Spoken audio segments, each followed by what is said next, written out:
So welcome back to the channel and welcome to my autumn workshop here in Belgium.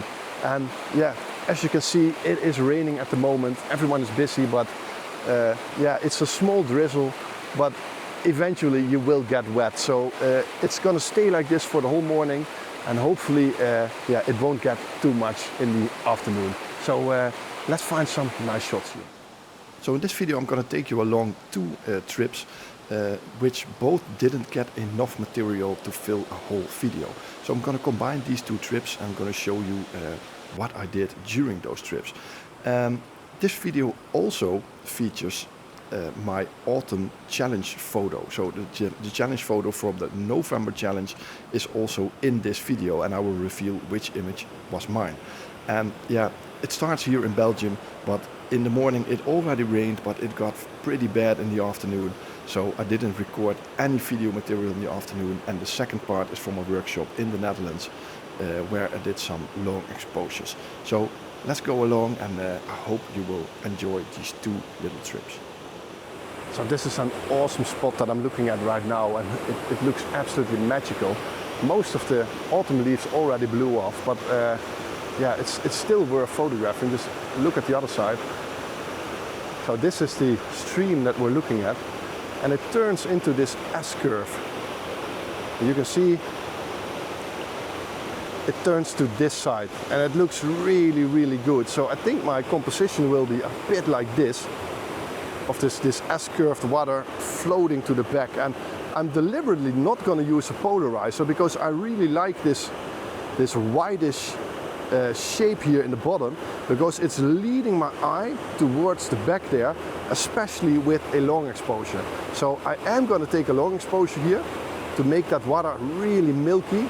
I know some people don't like it, but in this case I think it adds to the image. So yeah, I'm going to take this shot, and I think it's going to be fantastic. So let me know in the comments, what do you think?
So I kind of convinced myself that this was going to be my image for the autumn challenge in November. But then I got an image from Elise for the challenge, and she uploaded this image. And it is almost the exact same spot as where I took this image. And I don't think Elise was on my workshop, so that's kind of funny that she got almost the exact same composition. And yeah, we can argue about which image looked better. She had a little bit more of those yellow leaves. I think I was a couple of weeks later there, a couple of days later, but it is a nice image. But I think the horizon isn't completely straight, so the image is a little bit to the right side. I would straighten it a little bit, that's my advice, but it's a really good image. And so I just continued and searched for a different image. So I found this rocky area in the middle of the river here, and there are a couple of autumn colored leaves laying on top of it. But the nice thing is that everything around it is covered in these white rapids. So if you look on the other side, let's turn you down a little bit. So it's this area over here, and it looks like this on the back of the camera. So you have this area here with those leaves, and then the water floats around this specific section. And if you turn in a long exposure, you see I have the live ND filter on with a 25-second exposure now, and it really turns that to a milky area that my focus gets to these leaves on the side here. So I think that's a really nice image, and I took a couple of those images where one rock was getting out of the water, and then with the long exposure I just tried to isolate it in all this milky rapids. And I think there's so much water in the river now that if I don't freeze the frame like this milky water, it gets a little bit more disturbing, and I don't really like that. So this is the image. Let me know in the comments, do you like that milkiness of the water? At least I do for this image.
So I really thought this last image was going to be my challenge photo for November after the first one dropped off.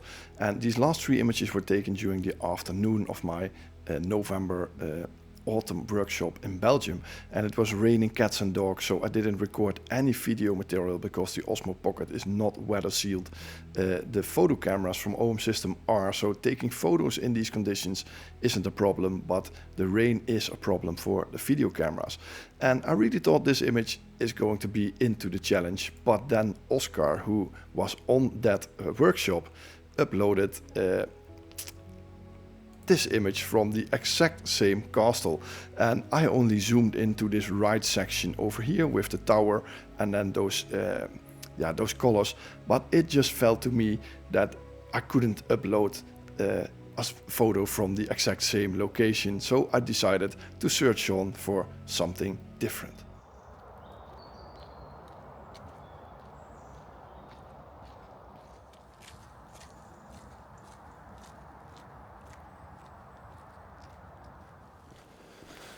So welcome back to the channel, everyone. Welcome to a beautiful autumn colored forest. And next to the autumn colors, the forest is also filled with foggy conditions. So let's hope that these conditions will stick around until after sunrise, so we can get some really atmospheric, foggy forest woodland images. And the nice thing about this specific forest is that there is a little stream of water flowing straight through the forest. So I'm meeting up with a couple of persons here for a workshop. So I'm not quite sure if I can do a lot of photography myself, but when everyone's busy, maybe, just maybe, catch a couple of images. So I found a really nice piece of woodland here that is quite open. There's nobody yet here for the workshop, so I can have a look around for myself. But just look on this section behind me, because you can see there's some beautiful trees here. What I'm looking for is that one tree that stands out along all those others. And if you look now, you see if I just wander through this area here, the one tree that stands out to me is this one, with that low-hanging yellow orange leaf down here. And if you zoom into a section like that with a telephoto like the 50-200 or 40-150, something like that, then you can compress the scene. So these trees appear to be much closer than they are up on another, and that creates some really nice illusions. And the only thing that I try to do is move a little bit left, a little bit right, to see if I can get as many trees as possible separated from one another. So just let me show you on this side here. You see, if I move myself a little bit to this side, then these trees here are connecting, and that doesn't really look nice, but these aren't. But this is my main subject, so I want to get that a little bit in an open area. So I think this is a much better spot. So as you can see, those three trees over here are now separated. My main tree is separated, and there's also this nicely curved tree over here, and that's also standing in a bit of an open area. And so a meter to the left or to the right can be really important when you are in a forest area. So yeah, I'm gonna take this shot handheld because I left the tripod in the car while scouting, so I gotta walk back to the car to pick up the people in a few minutes. But I always like to walk around an area myself first before people arrive, to have a bit of an idea what I am facing. I've been here before, but it's been a while, so it's always nice to breathe the atmosphere before everyone else is coming. So this is this shot. Hope it works.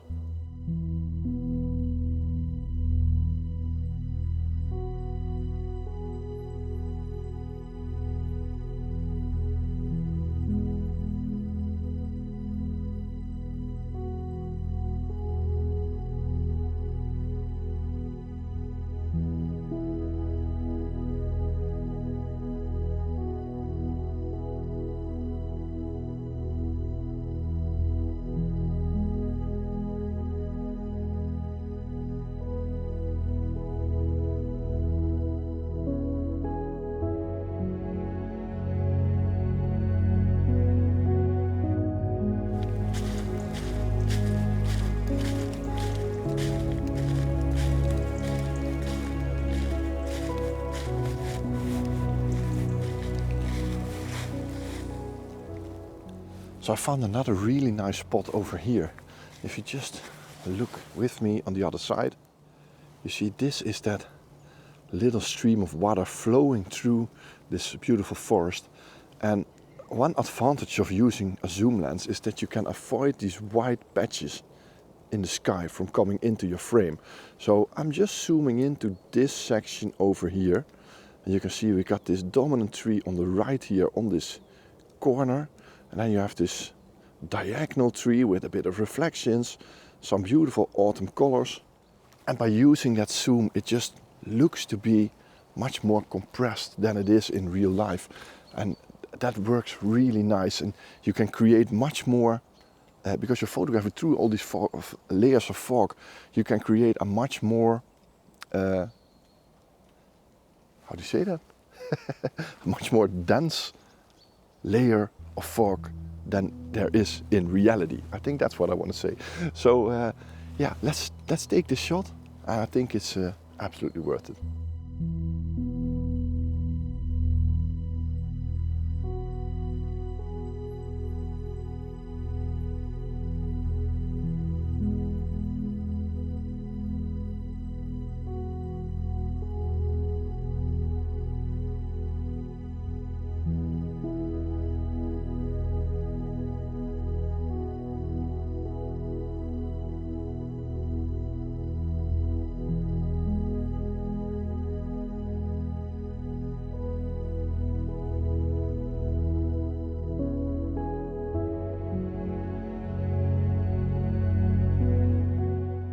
So this workshop was all about long exposures and by creating movement in the water.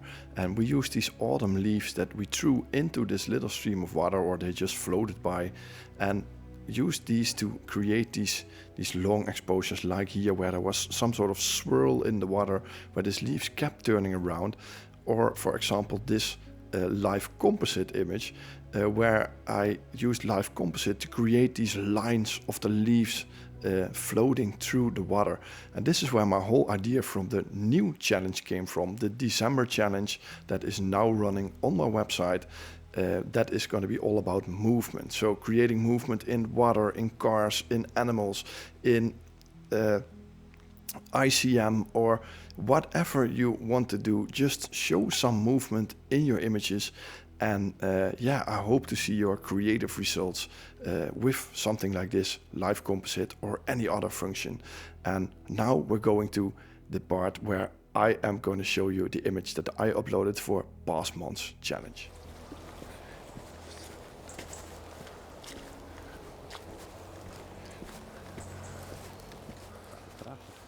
So we just found a really nice spot here in this autumn forest, and I just explained to the people that I just try to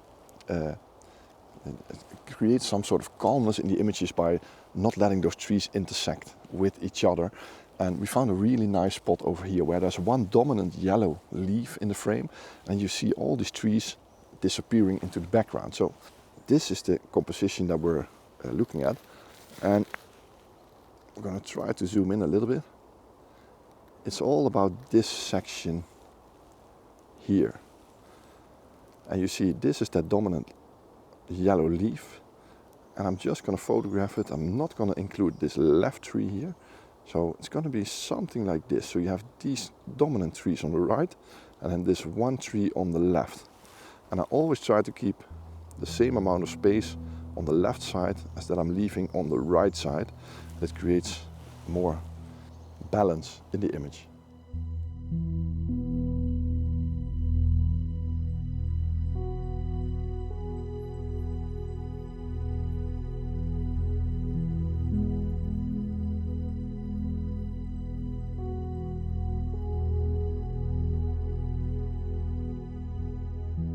So, and there it is, the image that I submitted for this month's challenge, or I have to say last month's challenge, the November challenge, autumn.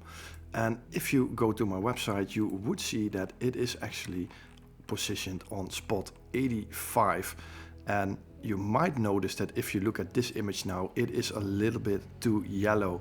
So it was a quick edit, but in the video you see a little bit of a better edit where I didn't go too crazy on the yellows. Maybe that image would have scored a little bit more votes, but my image got a couple of votes, but not enough for the top in this month's challenge. So voting has ended, and on this page, the November page, you will see the results from this Sunday with the YouTube video where you can see the results. And it's going to be something like this. In October, you can see the finished result YouTube video and the top contributions from that month. If you want to participate in next month's challenge, December, just upload your file here, go to YouTube, challenge December, and you can fill in this form, send your file. And yeah, as you can see, I've uploaded a couple of images. What I mean with movement: animals flying, bicycles, lightning, car tail lights, snow, fog, whatever you can think of, flowing water, waterfalls, ICM, it's all allowed in the movement. So I'm looking forward to see your creative contributions to this month's challenge. So I hope you liked this video. If you did, don't forget, please push that like button. And if you can, please push the hype function. Not everyone can do it. And if you didn't already, please subscribe to the channel. And I hope to see you on the next video. And I hope to see your images for the next December challenge movement in my email. So I hope to see you next time. Bye bye.